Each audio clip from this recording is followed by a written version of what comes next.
Hello friends, welcome back to my channel. আশা করি সবাই ভালো আছো, আমিও ভালো আছি। তো বেচুর বাড়ির চারপাশ দিয়ে প্রাচীর তোলা হচ্ছে। আমার কথা নয়, বেচু নিজে বলেছে প্রাচীর তোলা হচ্ছে। কারাগারের প্রাচীর, পাঁচিল দেওয়া হচ্ছে। তো পাঁচিল দেওয়া হচ্ছে, তার জন্য জন্মজুর লাগিয়েছে। সেই বাবা আবার কাজ পেয়েছে, কারণ বেকার বাবা এই মানে বেকার থাকতে ভালোবাসে না, এসব জন্মজুড়ে কাজ করতে ভালোবাসে। অ্যাকচুয়ালি ভদ্রলোকের বাইরে বাইরে মন, মানে বাড়ির বাইরে মন, সেই অর্থে বাইরে বাইরে মন বলেছে, কিন্তু বাড়ির বাইরে মন, বাড়ির ভেতরে কোনো কাজ করতে ভালো লাগে না। হ্যাঁ, মানে মানে খুটখাট কাজ আছে না, ওই সব কাজ করতে ভালোবাসে। কিন্তু যে কাজ করলে লোকের হেল্প হবে সেই কাজটা করবে না। মানে মনে করো এই যে জন্মজুর, আমার যদি কোনো কাজে 10টা জন্মজুর লাগে বেচুর হিসাব মতো, সেখানে ও 9টা জন্মজুর হায়ার করবে, আর 10 নম্বর জন্মজুরটা ওর বাবা হবে। বুঝাতে পেরেছি? তো এইখানে হলো বেচুর বাবার কোয়ালিটি এবং তার ইম্পর্টেন্স। আশা করি বেচুর বাবার ইম্পর্টেন্সটা আমি বুঝিয়ে দিতে পারলাম। তো এইটাই তৈরি চলছে। ছেলে ট্রেনিংয়ে আছে, ঠিক আছে। বাড়ির যে কাজকর্ম কীভাবে করতে হয়, কোনখানটা কিভাবে করলে কারোর উপকার হবে, বা তোমার কি বলে কোনখানে খোঁচাতে হবে, কোনখানে দড়ি ধরে টানতে হবে, এক্স্যাক্টলি এবার বুঝে নাও। তো এইসব জিনিসের ট্রেনিংয়ে রয়েছে বাচ্চা ছেলেটা। কারণ ভাই ছোটো থেকে দেখবো, তবে তো জিনিসটার সঙ্গে ফ্যামিলিয়ার হব, তবে আমি জিনিসটা শিখবো, এবং আমার দেখবে বাচ্চারা যা দেখবো তাই করতে চায়। তো এর থেকে ইন্টারেস্ট গ্রো করাবার চেষ্টা করা হচ্ছে। কাজেই সব কিছু ওরা যেটা করে, ওরা যাতে অভ্যস্ত, সেটা ওরা ছেলের মধ্যে ক্রমশ ধীরে ধীরে ইনজেক্ট করে দেবে। কারণ এরা কোনোদিন পড়াশোনা বই পত্র খুলে সকালবেলা বসেও নি, বিকেলেও বসেনি, কাজেই সেই অভ্যাসটা ওরা তৈরি করবে না। কিন্তু যেটুকু করলে একটা জন্মজুরের হিসেব রাখা যায়, যেটুকু করলে ব্যাংকের এটিএমে টাকা কতটা জমা পড়েছে, কতটা তুলতে হবে, সেটুকুর জ্ঞান নেওয়া যায়, সেটুকু আমি অবশ্যই ছেলেকে শেখাবো। নাহলে ভাই যা জমাবো বা যা জমানোর চেষ্টা করবো তা তো ভাই ছেলে আমার উড়িয়ে দেবে। তাহলে আমার কলসির জল খেতে খেতে কতটা জল পড়ে থাকবে বলো? কারণ ইউটিউব তো আমার সারা জীবন নয়, এটা কিন্তু তোমরা জেনে রাখো। এটা কিন্তু ধ্রুব সত্যি কথা। কারণ সবাই কিন্তু চ্যানেলকে শেষ অবধি টিকিয়ে রাখতে পারে না। কারণ বোরিংনেস তো আসতেই পারে, তাই না? আর কে কত মানে নতুনত্ব দেখাবে, বিশেষ করে যেখানে বয়স ফ্যাক্টর, তাই না? অল্প বয়সী ছেলেমেয়েরা যেভাবে দেখাবে, অল্প বয়সী কাপলগুলো যেভাবে দেখাবে, সেখানে একজন এজেড লোক, ঠিক আছে, এবং ফ্যামিলিও সবই এজেড। হ্যাঁ, আর যেহেতু ডিভোর্স হচ্ছে না, বিয়েরও সম্ভাবনা এখন বহু দূর দূর তক নেই, এবং তারপরেও আমি কোনো ইলিগাল রিলেশনশিপে থাকলেও সামনে আনতে পারবো না ক্যামেরার, সেক্ষেত্রে আমি নতুন কোনো ফ্রেশ মুখ দেখাতেও পারবো না, ব্লগিংয়ে বেচতেও পারবো না। কাজেই মাঝে মাঝে আমার বাবাকে বেচতে হবে, মাকে বেচতে হবে, আর ছেলেকে সামনে আনতে হবে। ছেলের জন্য আমি বেচার কথাটা রাখলাম না, কারণ এটা খারাপ দেখায়, সেই জন্য রাখলাম না। কেন খারাপ লাগে? হ্যাঁ, নিশ্চয়ই লাগে। বাচ্চা ছেলেকে বেচতে কেউ চায় না, কিন্তু আমাদের বেচুর মনে থাকলেও আমি আনলাম না, ঠিক আছে। সেটা আমার মানসিক একটা ব্যাপার, ঠিক আছে। খারাপ লাগে, সেটার জন্য খারাপ লাগে, তার জন্য ভেতর থেকে বললাম, ওদের জন্য খারাপ লাগে না। তো সেই ব্যাপারটাই কতদিন মানুষের ভালো লাগবে, তাই না? 1 বছর, 1.5 বছর, 2 বছর, তারপর তখন কিন্তু তোমার চ্যানেলটা ডেঞ্জারাস পজিশনে যেতে বাধ্য। তো সেটা কি করবে বেচুর পরিকল্পনা, বেচুর ভবিষ্যৎ, বেচুর ভাগ্য, ঠিক আছে। তাকে কোথা থেকে কোথায় নিয়ে যাবে, হয়তো এর থেকেও বেটার হতে পারে, আবার নাও হতে পারে। সবই কিন্তু তোমার লাকের ব্যাপার।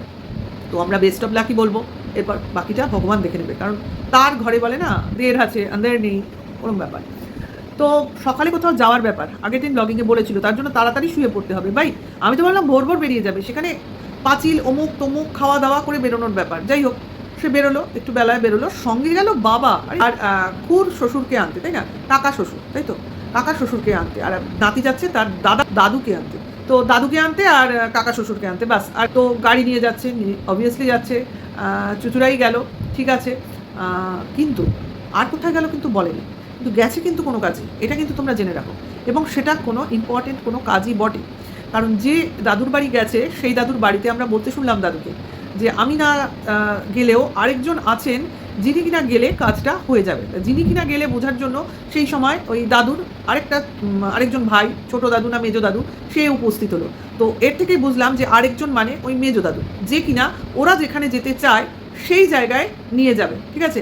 তো তার জন্যই কিন্তু ওরা ওই দাদুর বাড়িতে গেছিলো। এটা আমাদের কাছে এখনকার জন্য ব্লগিং থেকে এটুকুই পরিষ্কার হয়েছে। তো এরা কিছু একটা করার জন্য গেছিলো, এবং সেই জায়গায় যাওয়ার জন্য এই দাদু চেনে আর কি সেই জায়গায় যাওয়ার ব্যাপারটা। তো সেই জায়গায় আবার হেল্প করার জন্য এই দাদু তার ছোটো ভাইকে ডেকে আনে, যে কিনা মেজো দাদু, এবং তাকে এবং 2 দাদুকে সঙ্গে করে এরা গাড়ি করে সেই জায়গায় গন্তব্যস্থলে যায়, ঠিক আছে। তো সেখানে আমরা দেখেছি মিষ্টি নিয়ে ঢুকতে। এবার কি ব্যাপার, ভেতরের কি ঘটনা, আদৌ ওটা আমাদের চোখে ধুলো দিল কিনা বলতে পারবো না, ওটা ওদেরই রিলেটিভের বাড়ি কিনা বলতে পারবো না, কারণ দেখায়নি, বাইরে দেখেই শেষ। কিন্তু বেচু এতগুলো কথার মাঝখানে একটা কথা বলেছিল যে ওর এখানে আসা ছাড়াও অন্য কাজ আছে, যে কাজটা ওদের মেটাতে হবে।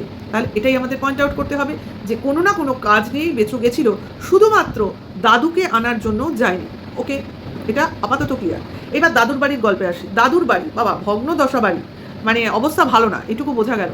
ঠিক আছে, সেই পরিস্থিতিতে উনি এই বাড়িতে এসে উঠলেন, তো ওনার কাছে তো এটা রাজপ্রাসাদ। ঠিক আছে, এবং ওনার মেয়াদ 7-8 দিন, এক রবিবার থেকে আরেক রবিবার অবধি 8 দিন। তো উনি এখানে থাকবেন, অভ্যাস খারাপ হয়ে যাবে না? দাদুর মনে হবে না আমি এই এটা কি কাকা, মানে ভাইজির বাড়িতেই থেকে যাই, মনে হবে না ওনার? ওনার তো কেউ সাতকুলে কেউ নেই, হ্যাঁ জমি জায়গা আছে, তাহলে এই বাড়িতে তো বেচুর এত ঘর, তাই কাকা মানে কাকা দাদুকে এখানেই রেখে দিতে পারে, তাই না? যেরকম অবস্থা দেখলাম বাড়িটার, ভাঙা চোরা, আবার শুনলাম বৃষ্টি হলে বা জল ঢুকে যায়, তো ওনার অবস্থা তো খুবই খারাপ, আর বয়সও তো অনেক, হ্যাঁ দাদুর হিসেবে বয়স তো অনেক, তো সেখানে ওদের তো উচিত এই দাদুকে এই বাড়িতে আশ্রয় দেওয়া, তাই না? আর ওনার যা ওসব আছে বলছে, তা ভবিষ্যতে যদি এখানে থাকা যায় সেটাও তো বেচুর হয়ে যাবে, কি বলো? আমি খুব ভুল পরামর্শ কিন্তু দিইনি। সম্পদ বাড়বে, কমবে না। তো যদি ওনার সাতকুলে কেউ না থাকে, আমি বলতে পারবো না।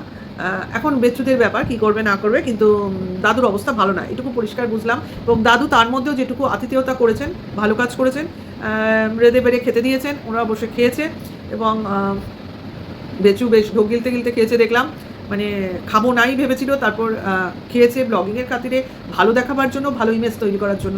ঠিক আছে, তারপরে রাস্তায় চায়ের দোকানে চা খেয়েছে। ভাই বেচু এত পয়সাওয়ালা জায়গায় যায়, রোড সাইড ধাবায় চা খায়, মানে যতদিন আমরা ওই মানে কিমাকে দেখেছি সঙ্গে নিয়ে, বা এচুকে দেখেছি, তো বেশ ভালো ভালো রোড সাইড ধাবায় গিয়ে চা ফা খেয়েছে, সে মাটির বাড়িতে চা খাক আর যে বাড়িতেই চা খাক, কিন্তু এইরকম একটা মানে কলকাতা স্টাইল লোকাল চায়ের দোকানে ঢুকে চা খেতে তো এই প্রথম দেখলাম, যেখানে কিনা সব বুড়োরাই চা খাচ্ছে। কেন এরকম ইচ্ছা হলো কেন? দাদুর স্ট্যান্ডার্ড দেখে কি চায়ের দোকানে ঢোকা হলো? সেখানে নিজের স্ট্যান্ডার্ডটা কি মেনটেন করার দরকার হয়নি? মানে লোক বুঝে চলে, বেচু হলো লোক বুঝে চলে, ওর কাছে চা খাওয়াটা ম্যাটার না। তাহলে তো বাড়িতেও চা খেতো, বাড়িতে চা খেতে দেখো, ওর হচ্ছে দেখনদারি ব্যাপার, যার সঙ্গে যাব তাকে সেরকম দেখাবো, এবং যার যেটা ইম্পর্টেন্স তাকে সেই ইম্পর্টেন্স দেবো। ওর হচ্ছে স্ট্যান্ডার্ড মেনটেন করে, যে যেরকম স্ট্যান্ডার্ড। ভাই তো দাদুর বাড়ি, মানে দাদু থাকে ওই ভাঙাচোরা বাড়িতে, সে তো এই টাইপের চায়ের দোকানেই চা খাবে, তাই না?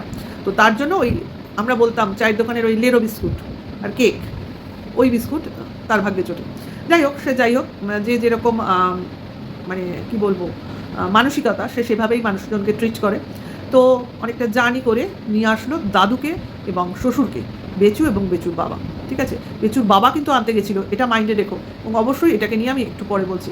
তো এলো, বেচুর মাও খুব ইন্টারেস্টের সঙ্গে দাদু মানে তার কাকাকে নিয়ে ঢুকলো এবং সোফায় বসালো। ভাই উনি তো সোফা বোধহয় জন্মেও দেখেননি, ওনার বাড়িতে সোফা কি খাটই নেই, তাই না? যাই হোক, তাকে নিয়ে আসলো এবং রাত্রিবেলা তার জন্য ডিমের ঝোল, ডাল, পেঁপে মুখ রান্না করেছিল, এবং এসি ঘরে বসে মেঝেতে বসে খেতে দিল। ভাই ওনার পায়ের সমস্যা, ভালো গরম সেটাও সমস্যা, তো টেবিল চেয়ার নয় কেন? যাই হোক, উনি বাড়িতে মাটিতেই বসেন, সেখানে মাটিতে বসেছে, সেটা কোনো প্রবলেমের কথা নয়। তো ওনার পায়ের প্রবলেম দেখে বললাম, আর কোনো প্রবলেম না, উনি বাড়িতে চেয়ার টেবিল নেই, সেক্ষেত্রে এ কথাটা আমার বলাও হয়তো ঠিক না, কিন্তু যার বাড়িতে এসেছো ভাই, সে তো সেরকমই ট্রিটমেন্ট দেবে। এখন এই দাদু থাকবে কোথায় সেটাই দেখার, ওই কোনো এসি রুমে জায়গা পাবে, নাকি বেচুর বাবার জন্য যে খাটটা রেডি করা হচ্ছিল, মানে ওই যে আলমারি, নতুন স্টিলের খাট, বুঝতে পারছো, সেই ঘরে জায়গা পাবে? কেন বলছি কথাটা? কারণ দুদিন ধরে ছাদে তোষক রোদে দেওয়া হচ্ছিল, খেয়াল করেছো? তোষক এবং লেপ রোদে দেওয়া হচ্ছিল, এবং সেইটা দুদিন ধরে রোদে দিয়ে দিয়ে গরম করছিল। কে বলা যায় এই জন্যই করছিল না, অর্থাৎ উনি এসে ওই সামনের উইদাউট এসি রুম যেটা রয়েছে সেই ঘরেই হয়তো স্থান পাবে। কারণ বেচুর বাবা কিন্তু এখনও সেই পুরনো ভাঙা বাড়িতেই পাহারাদার হিসেবেই নিযুক্ত, কারণ ভাই ওই বাড়ির মাটির তলায় অনেক কিছু আছে যেটা কিনা ফাঁকা রেখে আসা যায় না। যাই হোক, সেটা তো ভেতরের কথা, আমরা অতটাও জানবো না মনে হয়, কারণ ওই ঘরে মানে ভাঙাচোরা বাড়ি হলেও যেখানে রাত্রি বসবাস করার যোগ্য করে নেওয়া হয়, তো ওই বাড়ির রহস্য তো অবভিয়াসলি আছে। তো আমার মনে হচ্ছে উনি ওই ঘরেই স্থান পাবে। এবার দেখা যাক এই দাদুর এসি ঘর জোটে না জোটে না। হলো, এইবারে বলি, ছেলেটা অবাক হয়ে গেল দাদুকে দেখে, কারণ তাকে বোঝানো হলো বা বলা হলো যে এই দাদু নাকি তার ঠাম্মাকে নিয়ে চলে যাবে, অর্থাৎ সে ভারী বিপদে পড়বে। মানে ঠাম্মাকে তুমি এবার যত্ন করে দেখো ভাই, তুমি যদি না দেখো, ঠাম্মা কিন্তু ভীষণ মানে যত্নের জিনিস, মানে বহুমূল্যবান। ও চলে গেলে কিন্তু তোমার খাওয়া দাওয়া জুটবে না কপালে, হয়তো এরকমই বলে। এই দাদু চলে যাবে, তার বিনিময়ে অনেক লজেন্স খাবো, তার মানে কি দাদু পয়সা দেবে? কি শিখিয়েছে কে জানে ভাই বাচ্চাটাকে। যাই হোক, এবার চলে আসি তোমার বেচুর বাবা কেন আনতে গেল তার শ্বশুরমশাইকে। আচ্ছা, মনে হয় তোমার বেচুর বাবা শুধু শ্বশুরমশাইকেই আনতে গেছিলো? না, কোনো কাজে গেছিলো, এবং যেখানে বেচুর বাবারও যাওয়ার প্রয়োজন ছিল তার জন্য গেছে। এবং উনি তো ওনাকে আনতে গেছেন সেটারও একটা কারণ আছে, কারণ আগামী দিনে যে কবিতা আমাদের সামনে, কবিতা না, আমি কবিতা বলছি না, আমি পাঁচালি বলছি, ওটা বেচুর বাবার পাঁচালি, কুটকাচালির পাঁচালি, ঠিক আছে? হ্যাঁ, বেচুর বাবার কুটকাচালির পাঁচালি, যেটা কিনা আমরা ভবিষ্যৎ দিনগুলোতে শুনতে পাবো হয়তো। তো সেইখানেই হয়তো এই ব্যক্তি কোনো কাজে আসতে পারে হয়তো, কারণ এ তো আবার সেই বেচুর নিজের দিদির সম্পর্কিত লোকজন, হয়তো এ কিছু সায় দেবে, এদের কথায় সায় দেওয়ার জন্য এসছে, হতে পারে। আমি কিন্তু সবই আমার অনুমান বলছি, যে এরা নিজের যেগুলো বলবে সেই কথায় সায় দেওয়ার জন্য এইরকম একজন আত্মীয়কে বাড়িতে আনতে বাধ্য হয়েছে, যাকে কিনা এতদিন এত বছরেও আমরা দেখতে পাইনি, এবং বেচুর মার এবং বেচুর মুখ থেকেও আমরা শুনতে পেয়েছি এই দাদু, এই কাকা কোনো দিনও এই বাড়িতে, বা এই বাড়ি কেন, এই বাড়ির আগের বাড়িতেও আসেনি, অর্থাৎ শুধুই ফোনে কথাবার্তা হয়েছে, ঠিক আছে? কাজেই মানে এদের সঙ্গে কোনোভাবেই যোগাযোগ নেই। আরে ভাই, যোগাযোগ থাকলে তো আগের বছর যে বড় করে জন্মদিন হলো বেচুর মানে টিনার ছেলে, তো সেই জন্মদিনেই তো আসতো, তাই না? কোনো রিলেটিভ এসছে, এরা কাউকে নিমন্ত্রণ করেনি, শুধু ইউটিউবার। তো ইউটিউবার দিয়ে তো কোনো কিছু প্রমাণ হবে না, তো সেক্ষেত্রে এখন এইভাবে আত্মীয় স্বজন খোঁজার চেষ্টা চলছে। আরেকটা কারণেও হতে পারে, দুদিন আগে আমরা দেখেছি সৌমালির বাড়িতে তার মাসি ঘুরতে গেছিলো, তার মাসি মা। তো সেই ক্ষেত্রে বেচুর মা তো মেয়েকেও হিংসা করে, সেই ক্ষেত্রে সে তার কাকাকে নিজের বাড়িতে ইনভাইট করলো। কম্পিটিশান, মা মেয়ের কম্পিটিশান, কারণ মা মেয়ের ভিডিও ফলো করে, ঠিক আছে? তাহলে একটা জিনিসের সঙ্গে কত কিছু স্বার্থ জড়িয়ে রয়েছে, কাজে সবটাই দেখার, সবটাই শোনার এবং সবটাই ওয়াচ করার বিষয়, ওকে? কারণ বেচু মহা ফাঁসা ফেসেছে, এবং সে একটা গোলক ধাঁধার মধ্যে ঘুরতে আছে, এবং মানে খুঁজে পাচ্ছে না কোন রাস্তাটা ইজি হবে, যে রাস্তা দিয়ে বেরোলে ওর আর কোনো প্রাণের ভয়, বিপদের ভয়, ভবিষ্যতের ভয় থাকবে না, ঠিক আছে? তো এখানেই শেষ করি ভিডিওটা। নেক্সট ভিডিও দেখে আবার নতুন কিছু অনুমান তোমাদের সামনে নিয়ে আসবো, এবং সেই অনুমানের সম্বন্ধে তোমাদের কমেন্টস শুনবো, জানবো, এবং তোমরা আমার ভিডিও এনজয় করো, বলো কেমন লাগছে, সঙ্গে থেকো, নেক্সট ভিডিও ওয়েট করো। এখনকার জন্য এইটুকু, টাটা, বাই।